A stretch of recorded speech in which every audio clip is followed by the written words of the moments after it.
तपासणी जी आहे ती या ठिकाणी केली जात आहे. हे दृश्य आपण एक्सक्लुझिव्ह दृश्य TV9 मराठीवर आपण या ठिकाणी बघू शकतो. बघा, कारण की अहमदाबादच्या घटनेनंतर संपूर्ण सुरक्षा यंत्रणा जी आहे त्या कुठलीही सुरक्षेची कसूर सोडायला तयार नाही. त्यामुळे इमर्जन्सी लँडिंग केल्यानंतर या ठिकाणी विमानाची तपासणी जी आहे ती या ठिकाणी केली जात आहे. आता आपण नागपूर विमानतळावर आहे आणि इंडिगोच्या विमानाचं इमर्जन्सी लँडिंग झालेलं आहे. त्याची हे थेट दृश्य आपण बघतो आहे.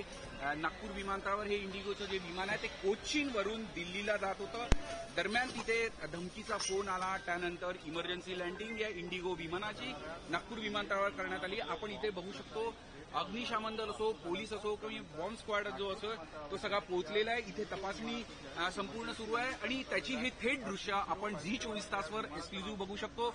कडेकोट अशी सुरक्षा व्यवस्था आणि सगळ्या यंत्रणा आहेत ज्या त्या नागपूर विमानतळावर करण्यात आलेला आहे. विमानाची अशी तपासणी करण्यात येत आहे. गेल्या काही दिवसांपासून ज्या पद्धतीने विमानांबाबत वेगवेगळ्या माहिती येत आहे. अहमदाबादमधील घटनेनंतर संपूर्ण यंत्रणा सक्रिय आहे, सतर्क आहे. धमकीचा फोन आला आणि त्यानंतर तातडीने हे विमान नागपूर विमानतळावर उतरवण्यात सगळ्या प्रवाशांना चौकशी जी आहे ती केली जात आहे आणि सोबतच नागपूर पोलिसांच्या डॉग स्पॉट पथक दाखल झालेलं आहे.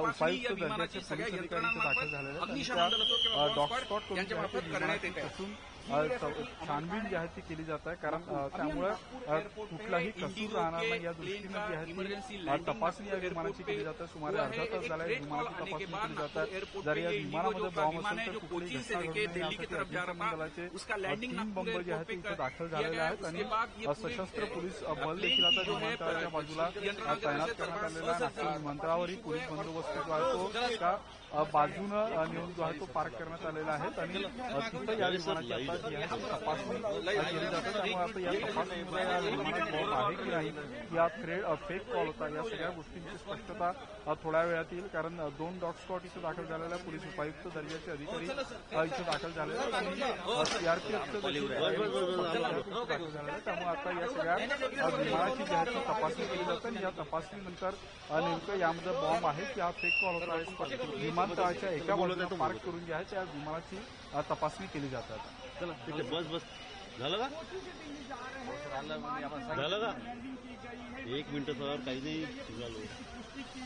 आमच्यावर पण जिम्मेदारी आहे. काही आम्ही काय करणार आहे हा ना साहेब? ते लोक तुम्ही नक्कीच त्या प्रवाशांना जे आहे ते नागपूर विमानतळावर जे आहे ते सुरक्षित ठेवण्यात आलेलं आहे आणि या विमानाची तपासणी झाल्यानंतर या विमानात जर कुठलाही थ्रेड नसेल, कुठलाही बॉम्ब नसेल तर तांत्रिक टीम देखील दाखल झालेली आहे. इंडिगोचे सॉफ्टवेअर कर्मचारी देखील इथे दाखल आहेत आणि त्यांच्याकडून विमानाच्या प्रत्येक एका भागाची जी आहे ती तपासणी केली जाते. जर या तपासणीत काही तथ्य आढळलं नसेल हेच विमान पुढच्या प्रवासासाठी जाणार असल्याची माहिती मिळते. झालं का? नाही, या सगळ्या संदर्भात देखील तपास केला जातो. पण प्राथमिकदृष्ट्या जी काही माहिती समोर येते त्या माहितीनुसार या विमानामध्ये बॉम्ब असल्याची जी आहे ती तसा एक फोन जो आहे तो प्राप्त झाला होता आणि त्या फोननंतर या विमानाची नागपूर विमानतळावर जी आहे ती इमर्जन्सी लँडिंग करण्यात आलेली आहे. इमर्जन्सी लँडिंग करत असताना परंतु तरी